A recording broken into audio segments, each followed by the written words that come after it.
Halo semuanya, perkenalkan saya Puja Lisa dari Prodi Gizi Angkatan 2023. Di sini saya akan memaparkan materi terkait vitamin B12 atau biasa disebut dengan kobalamin.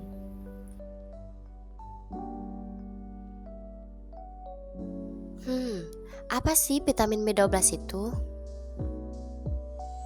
Vitamin B12 atau kobalamin adalah salah satu vitamin esensial, yang mana vitamin esensial adalah vitamin yang tidak dapat diproduksi dalam tubuh dan hanya diperoleh dari luar seperti makanan dan suplemen. Nah, vitamin B12 ini bersifat larut dalam air yang berfungsi untuk sintesis DNA, erythropoiesis, pemeliharaan sistem saraf, dan metabolisme dalam tubuh seperti metabolisme protein, lemak, dan karbohidrat.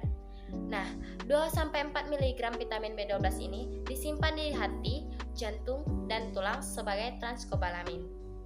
Nah, lalu vitamin B12 atau kobalamin ini dapat diperoleh dari beragam sumber. Salah satunya itu ada daging, unggas, telur, keju, dan sereal. Selanjutnya, menurut WHO, dosis penggunaan vitamin B12 berbeda-beda setiap umurnya, seperti anak-anak 0,9 sampai 1,8 mikrogram per hari, lalu dewasa 2,4 mikrogram per hari, lalu ibu hamil 2,6 mikrogram per hari, dan ibu menyusui 2,8 mikrogram per harinya.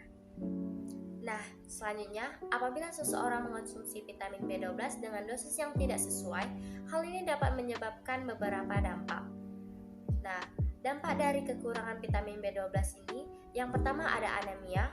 Hal ini terjadi karena vitamin B12 kan diperlukan untuk sintesis DNA dalam pembentukan sel darah merah di sumsum tulang. Jadi, jika B12 tidak mencukupi, produksi sel darah merah ini terganggu, menghasilkan sel darah merah yang besar dan tidak matang. Sel-sel ini tidak dapat membawa oksigen secara efektif. Lalu yang kedua ada gangguan kognitif. Hal ini terjadi karena vitamin B12 penting untuk metabolisme homeostasis, sebuah asam amino yang jika kadarnya tinggi dapat merusak pembuluh darah dan otak. Dan yang ketiga itu ada masalah saraf. Hal ini terjadi karena vitamin B12 terlibat dalam produksi mielin. Nah, lapisan pelindung pada serabut saraf. Tanpa cukup B12, mielin tidak terbentuk dengan baik dan menyebabkan kerusakan saraf. Kemudian, terdapat juga dampak dari kelebihan vitamin B12.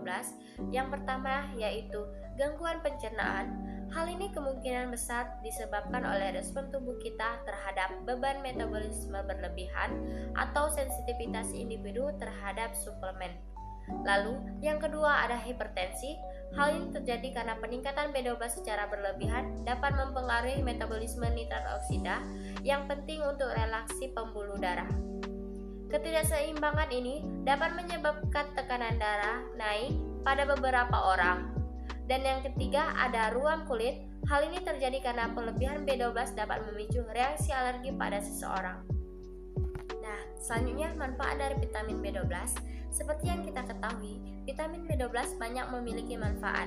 Beberapa manfaat dari vitamin B12 yaitu pertumbuhan sel, untuk mencegah osteoporosis, menjaga proses erythropoiesis, meningkatkan energi, melindungi kesehatan jantung, dan menjaga kesehatan saraf.